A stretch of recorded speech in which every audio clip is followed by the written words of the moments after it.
तो सभी को मेरा नमस्कार। कैसे हैं आप लोग? चलिए फिर मैं ये सेशन आज रिकॉर्ड करने जा रहा हूँ। दिस इज़ 30 जैन और आज हम न्यूज़पेपर का कवर करेंगे 29 का। और जिस तरीके से मुझे पुराने मेरे वीडियोस हैं, मुझे फीडबैक्स मिले कि मुझे ज़्यादा से ज़्यादा हिंदी भाषा का उपयोग करना चाहिए और कंटेंट को बाईलैंग्वेज लाना चाहिए।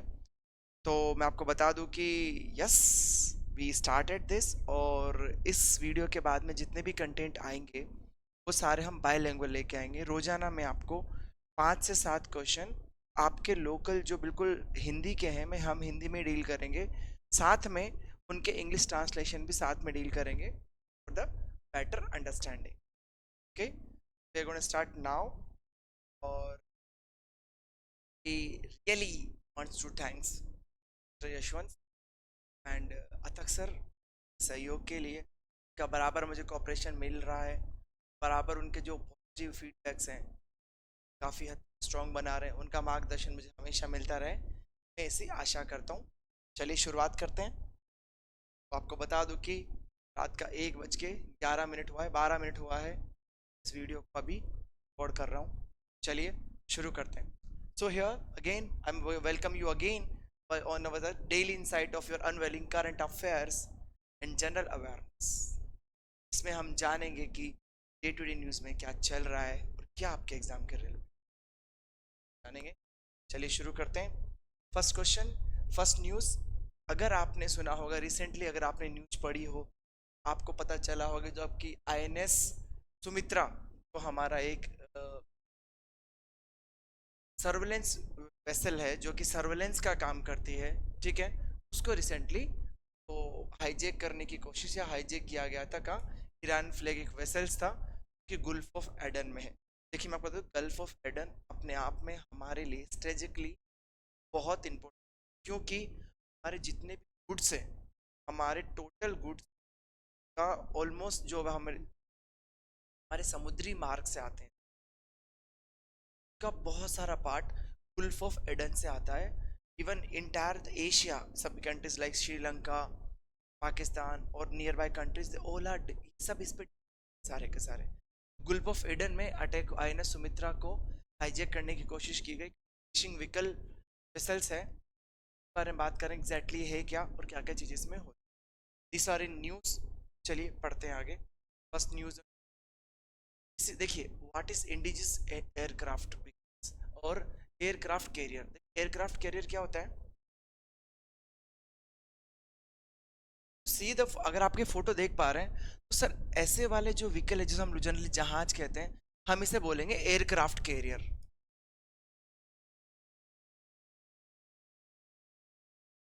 अब बोलोगे सर एयरक्राफ्ट तो उड़ता है, उसको कैरियर की क्या जरूरत है, उसको इसकी क्या जरूरत है? देखिए आपको बता दूं, ये पूरा का पूरा इसका हवाई पट्टी है, ठीक है, इसे एयर स्ट्रिप बोलेंगे इंग्लिश में।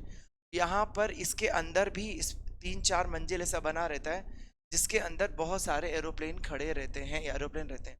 देखिए हर एरोप्लेन की एक पर्टिकुलर क्षमताएं होती है, उनका फ्यूल टैंक का एक कैपेसिटी होता है, उनकी उड़ान की क्षमता होती है।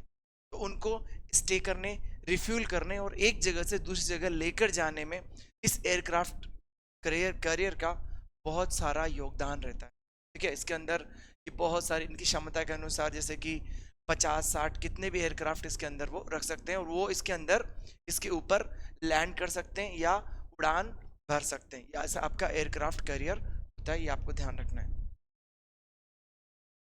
चलिए हम बात करते हैं इंडिजिनियस एयरक्राफ्ट कैरियर्स के बारे में जो कि इंडिया में बने हैं या मेक इंडिया स्कीम के अंतर्गत बने हैं। फर्स्ट आपका रहेगा आईएनएस विक्रांत, ठीक है, ये सबसे लार्जेस्ट और मोस्ट कॉम्प्लेक्स वॉरशिप है, ठीक है, जो कि इंडिया में बना है, लार्जेस्ट है, आपको ध्यान रखना है।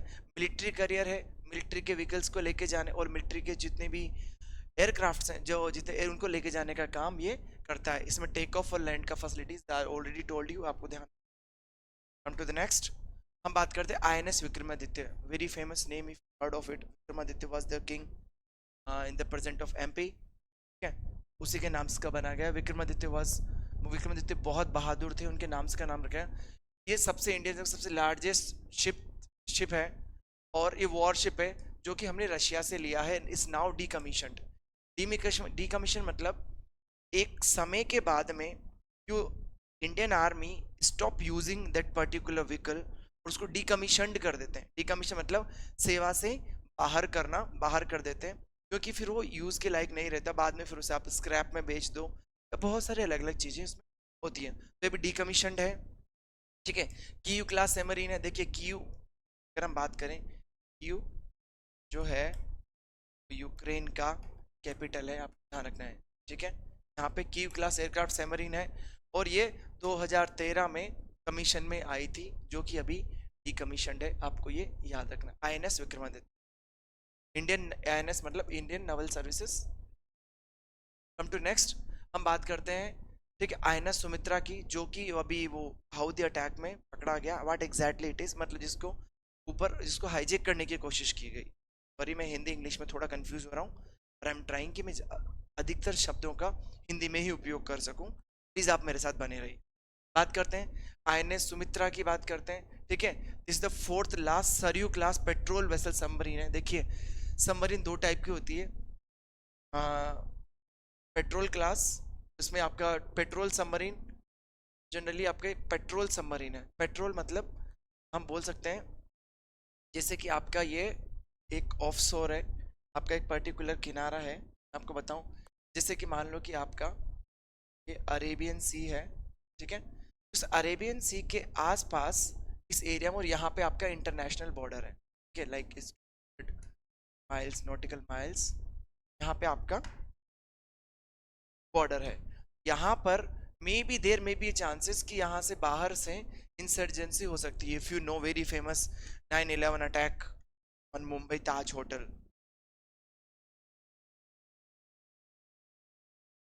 ठीक है, वो लोग वहीं से आए थे। After we have strong this, और यहाँ पे जो आपका जो वेसल रहता है, ये यहाँ पे सर्वेलेंस का काम करता है। यहाँ पे ये लोग सर्वेलेंस करते हैं कि स्मगलिंग तो नहीं हो रही है, वेदर कुछ लोग हथियार लेकर तो नहीं आ रहे हैं, या बाहर की कंट्री से समंदर के रास्ते कोई अंदर ना आए, ये आपकी ये करता है। तो ये आपका एक पेट्रोल व्हीकल है। देखिए आपको बता दूं, सबमरीन क्लास की अगर हम बात करें, सबमरीन की अगर हम बात करें, सबमरीन की भी बात कर लेते हैं। सबमरीन अगर आपने देखा होगा तो एक कैप्सूल के टाइप का ये होता है,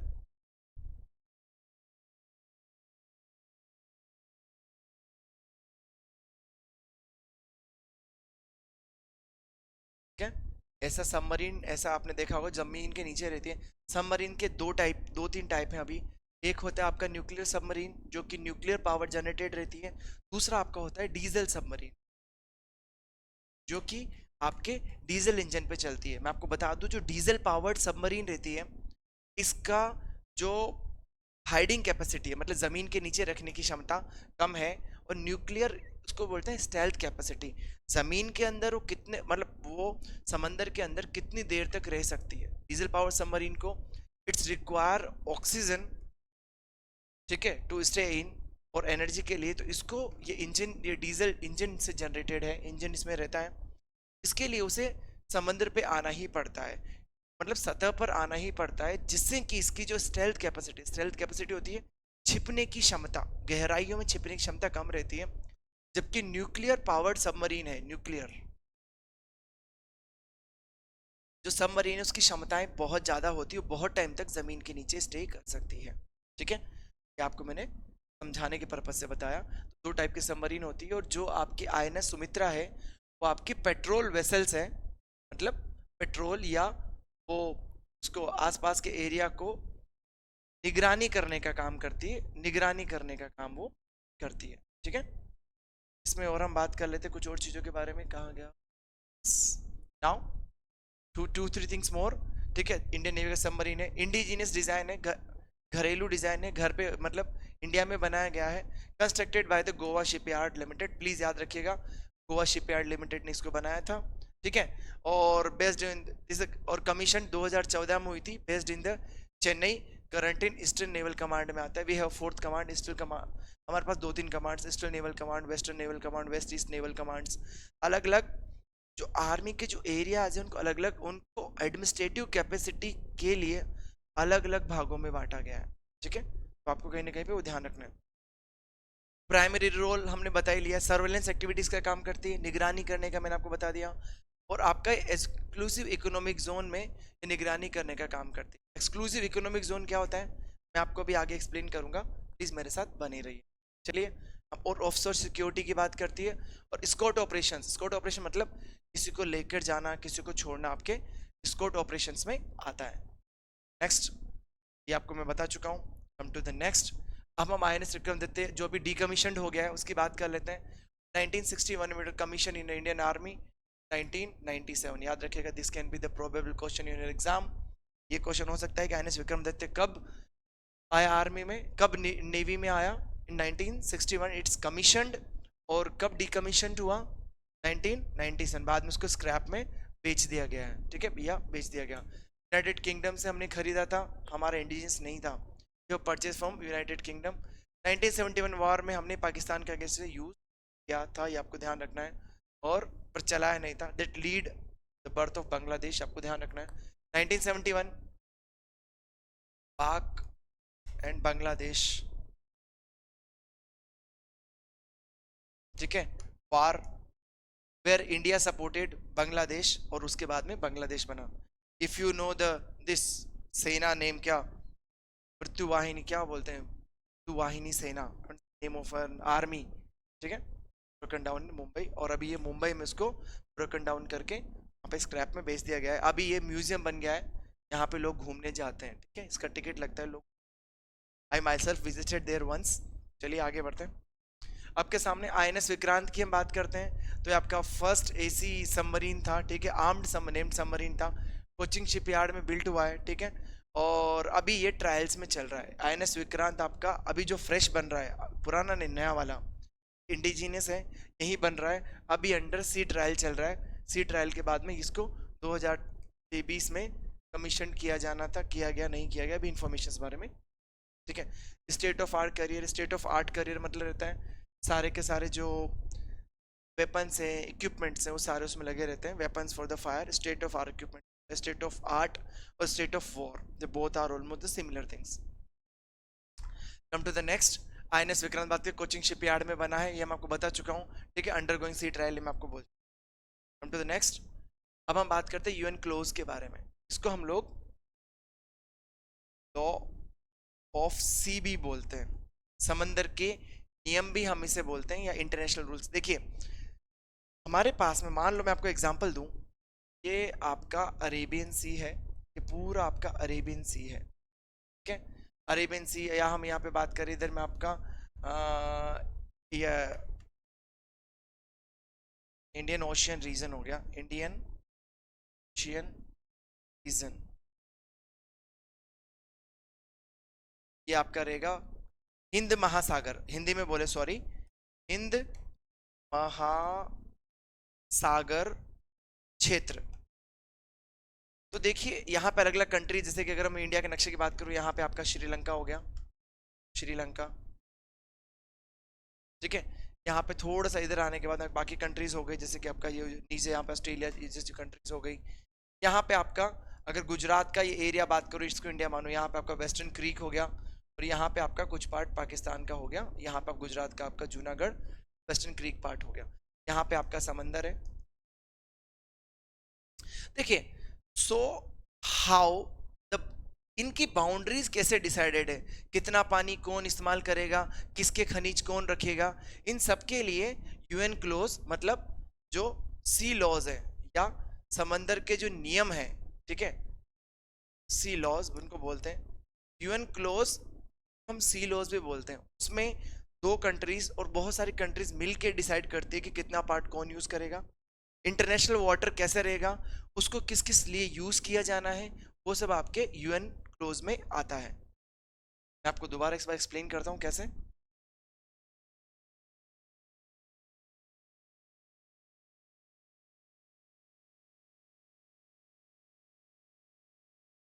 ओके, UN क्लोज को 1982 में हम लोगों ने क्या किया था, बनाया था। This is full form is united convention on the law of sea. समंदर के नियम क्या होंगे, कितना एरिया कौन यूज करेगा, अगर किसी के समंदर, किसी कोई देश अगर समंदर के किनारे है तो कितने एरिया तक उसको इस्तेमाल कर सकता है, इंटरनेशनल बॉर्डर्स क्या होगी, इंटरनेशनल वाटर को कौन कौन यूज कर सकता, अंतर्राष्ट्रीय पानी में कितने लोग रह मतलब लोगों को क्या क्या एक्टिविटीज अलाउड होगी, वो सब पार्ट इसमें आते हैं, ठीक है। तो मरीन एक्टिविटीज के लिए इसमें in international agreement establish the legal framework for the marine and maritime activities. It's also called known as the law of the sea, divided the marine areas in five main zones: the internal water, a territorial sea, continental contiguous zone, executive economic zone and high seas. मैं आपको बताता हूँ ये कैसे कैसे है. देखिए, internal water it's used by the country जिसके नियम में है. It's coming around 200. I will explain you here. This is in front of you. This is the land of any country, like I'm talking about. This is Mumbai, here Arabian Sea. So up to the 12 nautical mile. This is nautical mile. समंदर के जो distance हम nautical miles में count करते हैं. This is the terrestrial sea. Okay. After this, from this 12 to 24 contiguous zone, and this zone from the here it started exclusive economic zone. It means the country, जिस country के पास है, like India is in Mumbai, Mumbai in India, तो India can use this exclusive economic zone, the 200 nautical mile. Nobody can else. All the things, fishing or boating, all the minerals, जितने भी minerals है जो समंदर के नीचे, सब पे इंडिया का अधिकार होगा. कहीं ना कहीं पे ये है. उसके बाद में आपका हाई सी आता है, और बोल सकते हैं इंटरनेशनल वाटर. यहाँ पे सबका आना जाना, किसी भी कंट्री का आना जाना, आवाजाही अलाउड है. इसमें भी कुछ एरियाज में आपका ऐसा है कि सी विदाउट वेसल विदाउट वेपन, और कोई भी वेसल है, कोई भी जहाज है, बिना वेपन्स के आ सकता है. Plus this part also cannot use for the nuclear explosions और न्यूक्लियर धमाकों के लिए भी इस पार्ट को, इवन इस पार्ट को भी यूज नहीं किया जा सकता. आपको ध्यान रखना है. आपका कॉन्टिनेंटल शेल्फ हो गया, इसके नीचे डीप सी बेड आता है. यहाँ तक समंदर का तापमान, हम जब ज्योग्राफी पढ़ेंगे पक्का इसमें डिस्कस करेंगे. सी बेड तक जो ये आपका समंदर का जो सूरज का जो तापमान है, जो सूरज की किरणें यहाँ तक नहीं पहुँचती. I mean to say sunlights not reach to here. और आपका कॉन्टिनेंटल शेल्फ आपका कहीं ना कहीं पे आता है. Continental shelf as a fishes और बहुत सारे जो मिनरल्स होते हैं यहाँ मिलते हैं. इज ऑल अबाउट दिस, आपको ध्यान रखना है. Come to next. ठीक है, now this is the photo.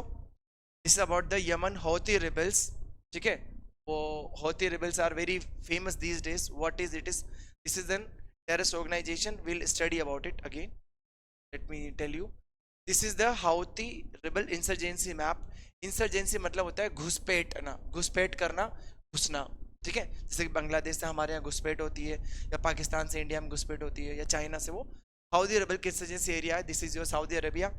This part, this strap lining are the all the area which is controlled by the Houthi rebel. याद रखिएगा, Houthi is an international, this is an organisation based on Yemen. ठीक है, Yemen based है, ये आपको ध्यान रखना है. यमन पे बेस्ड है या यमन की ही है, ऐसा मान सकते हैं. यहाँ पे ये आपका, मैंने आपको बताया गुल्फ ऑफ एडन हो गया. आई टोल्ड यू, यहाँ से हमारे, this is Gulf of Aiden का जो रूट है, जो रास्ता है, हमारे लिए बहुत ज़रूरी है. हमारी इकोनॉमिक सिक्योरिटी के लिए, हमारी फ्यूल सिक्योरिटी के लिए, सबके लिए. यहाँ से जहाज़ों में तेल और बहुत सारी चीज़ें आती, ये बहुत ज़रूरी है. और यहीं पे कहीं ना कहीं पे उस वेसल को हाईजैक करने की कोशिश की गई थी. यहाँ पे सोमालिया है. इज़ वेरी फेमस फॉर समंदर के लुटेरों के लिए. सोमालिया के लुटेरे सबसे ज़्यादा होते हैं. ठीक है, सोमालिया इज़ वेरी कंट्री. याद रखिएगा, Somalia is a most corrupted country as per the report of the UN. आपको ध्यान रखना है. यहाँ पे जिबूटी अटेरिया आपका हो गया. चलिए आगे बढ़ते हैं. Now Houthi is a root of Houthi movement. This Houthi movement शुरू हुआ था believing youth, stress by the believing youth. Name मुल्ताड़ा साहबदा मोमिन. नाम याद रखना है तो रख लो, कोई ज़रूरी नहीं है. यादी रिबेल ग्रुप है ये, फाउंडेड बाय द हुसैन अल हाउती. उसके नाम से, हुसैन अल हाउती के नाम से इसका नाम है. इन अर्ली 19 में आया था. इनका the Houthi rebel has the same aim, establish their own territory on the own rules. इनका मकसद था कि अपनी खुद की टेरिटरी बसाना है अपने खुद के नियमों के अनुसार. Again the Islamic laws are prevailing here.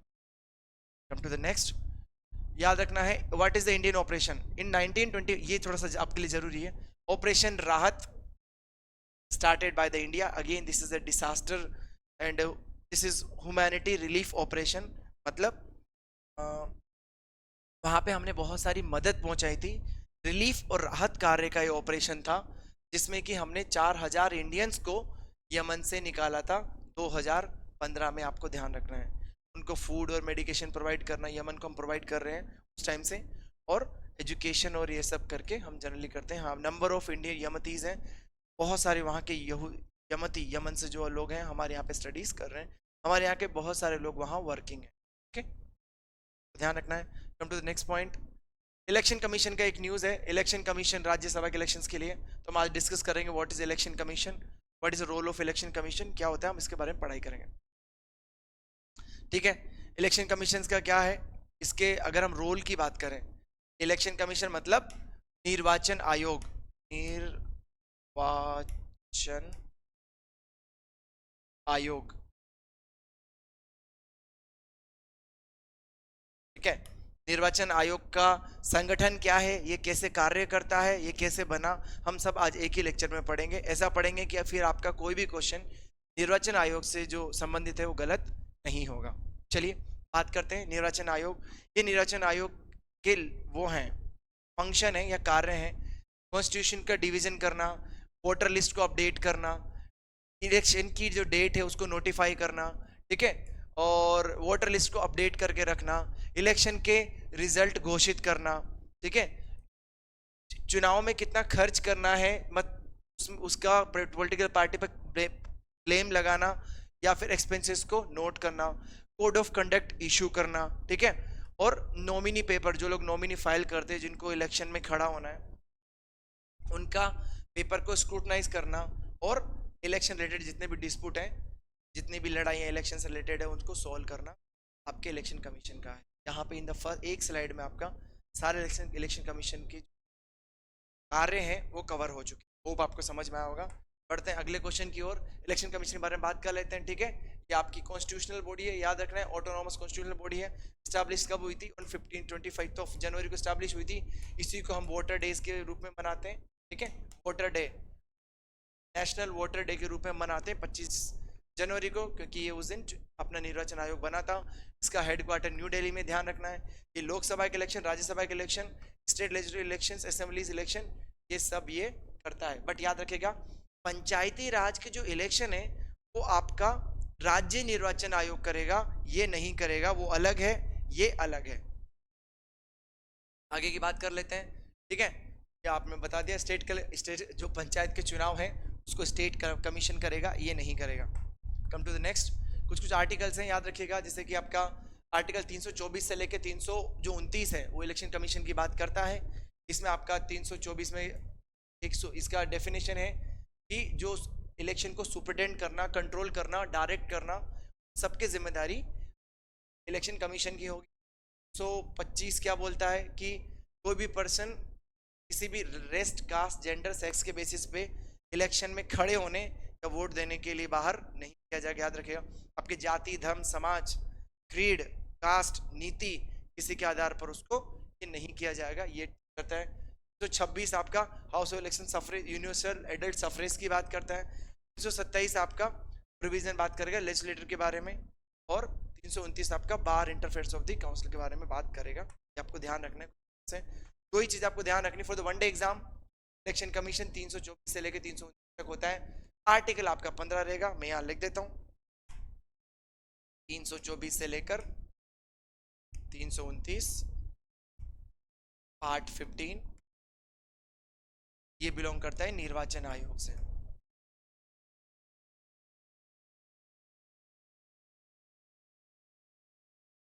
मेरे हिसाब से मात्रा ये लगनी चाहिए, सॉरी। दूसरा कब बना था? 25 जनवरी को। उसी दिन को हम लोग नेशनल वोटर डे मनाते हैं, नेशनल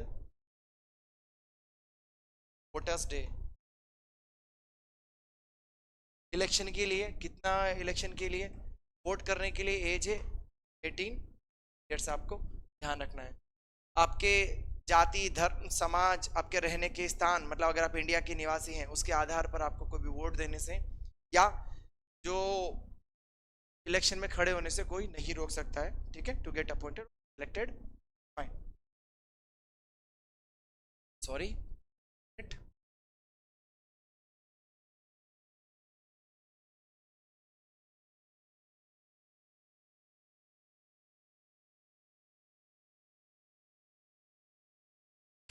स्ट्रक्चर की बात करें तो इन स्टार्टिंग में जो आपका इलेक्शन कमीशन था वो सिंगल मेंबर बॉडी था, बाद में उसे बदल दिया गया। अभी ये इसमें एक चीफ इलेक्शन कमिश्नर होता है और दो इलेक्शन कमिश्नर उसमें रहेंगे। ये आपको ध्यान, 3 मेंबर बॉडी है अभी फिलहाल, आपको याद रखना है। स्टेट लेवल इलेक्शन कमिश्नर का भी सेम रोल है, इलेक्शन होता है, और जो स्टेट लेवल इलेक्शन कमीशन होता है उसको एक आईएएस रैंक ऑफिसर करता है, और जो आपका चीफ इलेक्टोरल ऑफिसर रहेगा वो आपका एक आईएएस रैंक का ऑफिसर रहेगा। ये आपको ध्यान रखना है।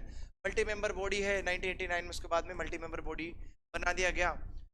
चीफ इलेक्शन कमिश्नर को का चुनाव कौन करता है, का वो अपॉइंटमेंट कौन करता है, प्रेसिडेंट करेगा, राष्ट्रपति करेगा। ये आपको ध्यान रखना है। 6 साल का टेन्योर रहता है, ठीक है, और 65 ईयर तक याद रखिएगा। को भी सेम पावर और सेम टेन्योर सिक्योरिटी मिलती है। जो हाई कोर्ट का जज है उसको कोई हटा नहीं सकता उसके टेन्योर के पहले, या उसकी सैलरी कम नहीं कर सकते, या उसकी जो बाद में पेंशन की कंडीशन उसको आगे पीछे नहीं कर सकते। सेम पावर, सेम टाइप का जो वो है, क्या बोलते हैं, क्षमताएं और ड्यूटीज और पावर इसको भी मिली है, बिल्कुल अवेलेबल टू जज of supreme Court of India. तो सेम स्टेटस सेम पावर ये भी इंजॉय करता है। आगे की बात कर लेते हैं। रिमूवल डिजाइन कर सकता है कभी भी, बट टेन्योर के पहले उसे हटा नहीं सकते। बट अगर कोई गलती करता है तो on the basis of guilty उसको वहां से हटाया जा सकता है। उसमें Supreme Court of India get interfere, और सुप्रीम कोर्ट ऑफ इंडिया कहीं ना कहीं पे अगर उसे गिल्टी घोषित करता है, फर्स्ट प्रोब चलेगा, इंक्वायरी होगी, अगर उसमें वो गिल्ट आता है तो उसे हटाया जा सकता है। Okay, now one question on your screen, very simple. Election commission 5 member body है और यूनियन, ठीक है, इसका सिंपल सा एक क्वेश्चन है आपके यहाँ पे एडेड है कि the Election Commission of India is a 5 member body. The Union Ministry of the Home Affair decided the election schedule by conduct both general and by election. Election Commission are resolve the dispute related to the political parties. मैंने आपको पहले बताया था कि तीनों चीजें सच है, point number 1 भी सच है, पॉइंट नंबर 2 भी सच है, और पॉइंट नंबर 3 भी सच है। नहीं नहीं, इसमें आपको यहाँ से पूछा है, इसमें अब द करेक्ट पूछा है, सॉरी करेक्ट पूछा है। मैं आपको बता दूं कि आपका ये 5 मेंबर बॉडी नहीं है, आपका 3 मेंबर बॉडी है, मैं आपको बता चुका हूँ। इसमें एक चीफ इलेक्शन कमिश्नर रहेगा और 2 इलेक्शन कमिश्नर रहेंगे, ये आपको मैं बता चुका हूँ। Second, union Ministry of home Affair decided the election schedule. नहीं, होम अफेयर डिसाइड नहीं करती भाई, इलेक्शन कमीशन डिसाइड करता है। इलेक्शन कमीशन डिसाइड करेगा कब चुनाव होंगे, बाय इलेक्शन और इलेक्शन के, ये डिसाइड नहीं करता। लेकिन इलेक्शन से रिलेटेड जितने भी डिस्प्यूट हैं उसको आपका इलेक्शन कमीशन सॉल्व करेगा। आपको ध्यान, निर्वाचन आयोग सॉल्व करेगा। यहाँ पे डी आपका सही जवाब होगा, ठीक है। ये दोनों आपके गलत हैं। Next question on your screen, ये आपका आशा वर्कर के बारे में क्वेश्चन है, ठीक है। आशा वर्कर जो क्रिकेटेड सोशल एक्टिविटीज है, देखिए मैं आपको बता दूं, इन राजस्थान और in every state Asha worker is a link, ये बैकबोन है हमारे हेल्थ सिस्टम की। ये जोड़ती है आपके पेशेंट से डायरेक्टली, किसको, आपके मतलब स्वास्थ्य को जोड़ती है, या आपके पेशेंट से सरकार को जोड़ती है, क्योंकि ये ग्रास रूट पे काम करती है, बेसिक लेवल पे काम करती है, उनको पता होता है कि किस घर में क्या समस्या है। ठीक है, इसके बारे में तो डिस्कस कर लेते हैं। हो गया क्रिकेट सोशल एक्टिविटीज़। 2005 में आपका नेशनल रूरल हेल्थ मिशन आया था, उसमें इसको ऐड किया गया था। उसके बाद में आपका तो आपका अर्बन हेल्थ मिशन आया, मतलब नेशनल राष्ट्रीय ग्रामीण स्वास्थ्य प्रोग्राम आया था 2005 में, उसमें इसकी वहीं से इसको शुरुआत किया गया था। उसके बाद में आपका जननी सुरक्षा योजना भी इसी के अंतर्गत आई थी। याद रखिएगा, आशा के लिए कुछ पॉइंट हम याद रखते हैं। पहला, 1000 पॉपुलेशन पर रहेगी ये, जनसंख्या पर 1000 की जनसंख्या पर रहेगी। मैं हिंदी में लिखने की कोशिश करता हूँ, ठीक है। दूसरा, उम्र इसका जो है 30 से 45 साल की महिला है, प्रिफरेबली, मतलब वो महिला को ही वो आशा बनाया जाता है। दूसरा, आशा कम से कम 10th पास होनी चाहिए। दूसरा, उसी गांव की वो पर्टिकुलर महिला होनी चाहिए, उसको चीज होनी चाहिए। ये सारी चीजें आशा के अपॉइंटमेंट के लिए जरूरी है। फुल फॉर्म में aggregated social health activities, aggregated social आपको याद रखना है। आगे नेक्स्ट बात करते हैं, ये मैं आपको पढ़ा चुका हूँ। Programme of large community worker है, बस इससे काम करती है, एक बार पढ़ लीजिएगा बस इसे। कम्युनिटी हेल्थ वर्कर है, ग्रास रूट लेवल पे काम करेगी। ग्रास रूट मतलब जमीनी स्तर, जमीनी स्तर पर काम करेगी, ये आपको ध्यान रखना है, ठीक है। आज आपको बता चुका हूँ 1000 पॉपुलेशन पे होती है, हिली और डेजर्ट एरिया में ये चेंज हो सकता है। आगे बात करते हैं। Now this is a question on your screen. With reference the national, राष्ट्रीय ग्रामीण स्वास्थ्य मिशन के बारे में, आशा के जॉब के बारे में कौन सी बात सच है? इसमें याद रखिएगा, क्या ये हेल्थ फैसिलिटीज तक लेके जाती है जो गर्भवती महिला रहती है उसको? बिल्कुल हाँ। और चेकअप के लिए जाती है, बिल्कुल सही बात है। दूसरा, प्रेगनेंसी किट यूज करना और प्रेगनेंसी का पता लगाना अर्ली, क्या ये करती है? बिल्कुल हाँ, ये करती है। Providing information on the nutrition और इम्यूनाइजेशन, बिल्कुल हाँ करती है। लेकिन याद रखिएगा, ये डिलीवरी कंडक्ट नहीं करती है, वो काम किसी गायनेकोलॉजिस्ट का रहेगा।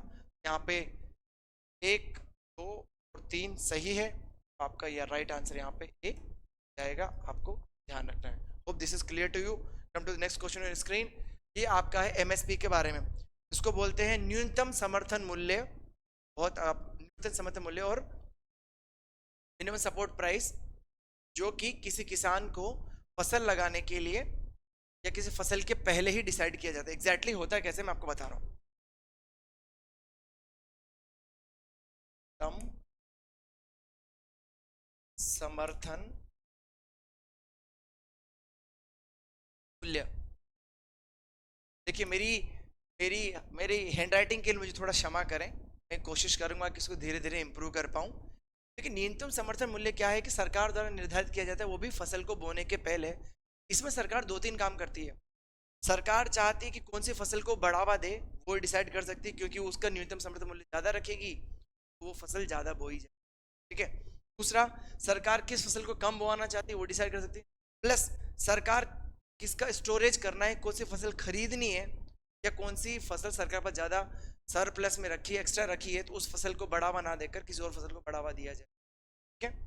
उसके लिए न्यूनतम समर्थन मूल्य आता है किसान को, ताकि किसान को भी नुकसान ना हो और फसल को हो सके। न्यूनतम समर्थन मूल्य आपका तब भी काम आता है जब आपका बाढ़, बारिश से या सूखे से फसल को हानि हो, तब भी उसका न्यूनतम समर्थन मूल्य बरकरार रहता है। आपको बता देता हूँ कैसे ये काम करता है।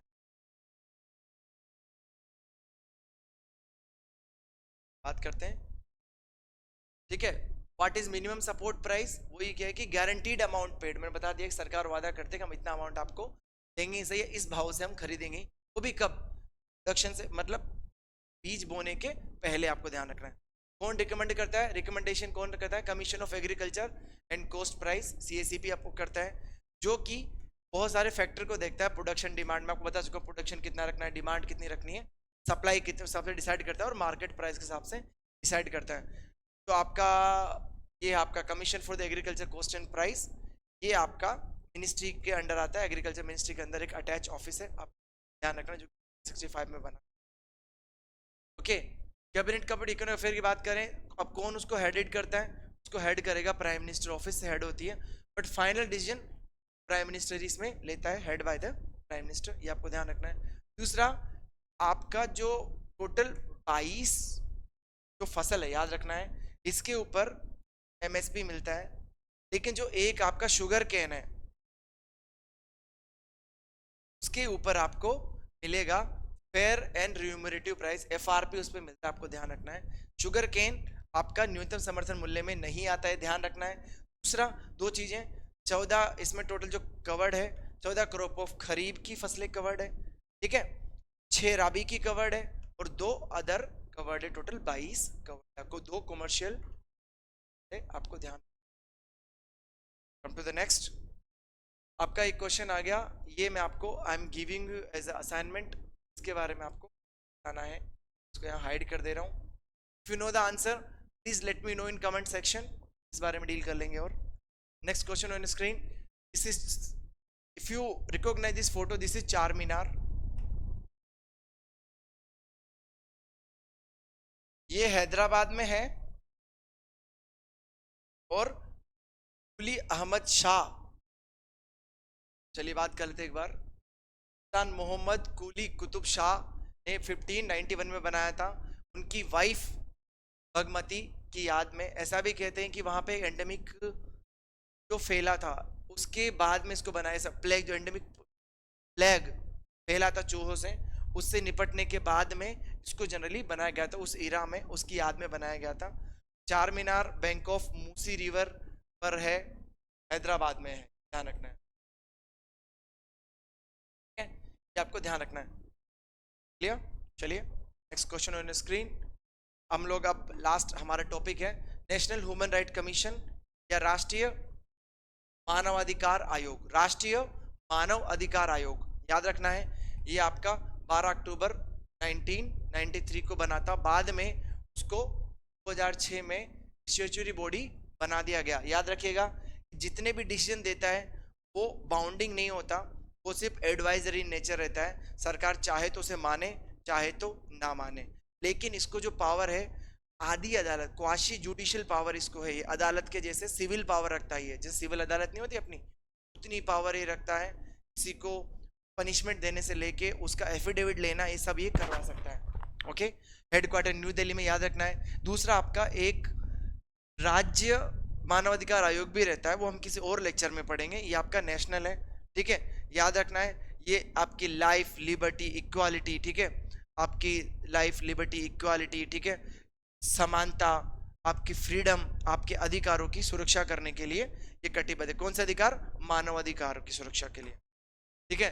दूसरा मेंबर की बात करें, मल्टी मेंबर बॉडी है, 5 मेंबर इसमें होते हैं, ठीक है। इसके चुनाव के लिए जनरली इसका जो हेड रहेगा वो चीफ जस्टिस होता है या सुप्रीम कोर्ट का कोई रिटायर्ड जज जनरली होता है, और समबडी जिसको कि लॉ की और मानवाधिकारों की बहुत अच्छी नॉलेज हो, वो होता है जनरली। अपॉइंटमेंट के लिए पहला प्रेसिडेंट अपॉइंट करता है, राष्ट्रपति अपॉइंट करेगा। इसमें क्या रहेगा कि एक कमेटी बनेगी जिसका हेड एक लोकसभा स्पीकर रहेगा, उसके साथ में राज्यसभा का डिप्टी चेयरमैन रहेगा और पार्लियामेंट का member plus union home minister रहेगा, और एक last leader of opposition is also part of that committee, आपको ध्यान रखना है।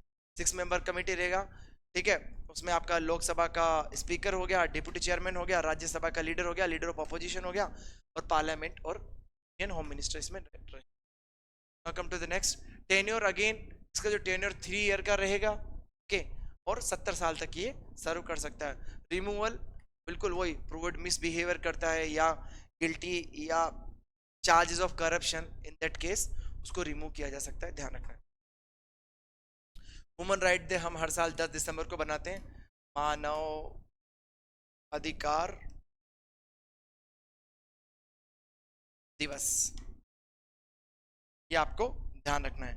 ओके, यूएन ह्यूमन राइट्स की बात करें तो वही आपके ह्यूमन राइट्स क्या है, सिंपल है, अच्छे बिल्कुल अच्छे डिग्निटी लाइफ मेंटेन करना है, सेंसिटिव लैंग्वेज के आधार पे कोई आपको डिस्क्रिमिनेट नहीं कर सकता, आप में भेदभाव नहीं कर सकता, वही सब इसके पार्ट है, आपको एक बार देख लीजिएगा। Now come to the next, एक ऐप है डिजी यात्रा ऐप।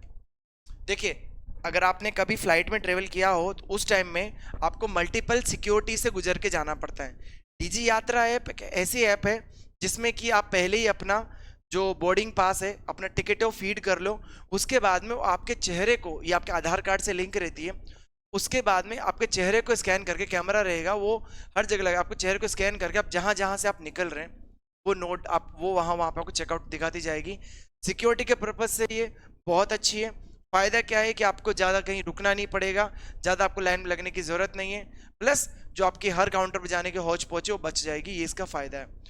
नुकसान की बात करें तो ये आर्टिफिशियल इंटेलिजेंस का टाइप है, मे भी हो सकता है कि आपके चेहरे को रीड कर कर आपकी पर्सनल जानकारी निकाल ली जाए, या जिस सिस्टम में आपकी पर्सनल जानकारी रखी है वो सिस्टम कभी हैक हो जाए या वो डेटा लीक हो जाए।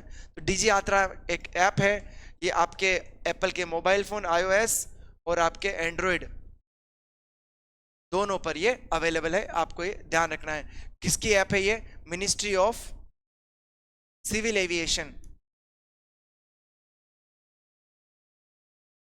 नागरिक वाहन, मतलब ऐसी वो मिनिस्ट्री जो कि जो आपके एरोप्लेन उड़ते हैं उन सबको कंट्रोल करती है, या डीजीसीए बोल लो, director general of civil aviation, वो इसका रहता है। ओके।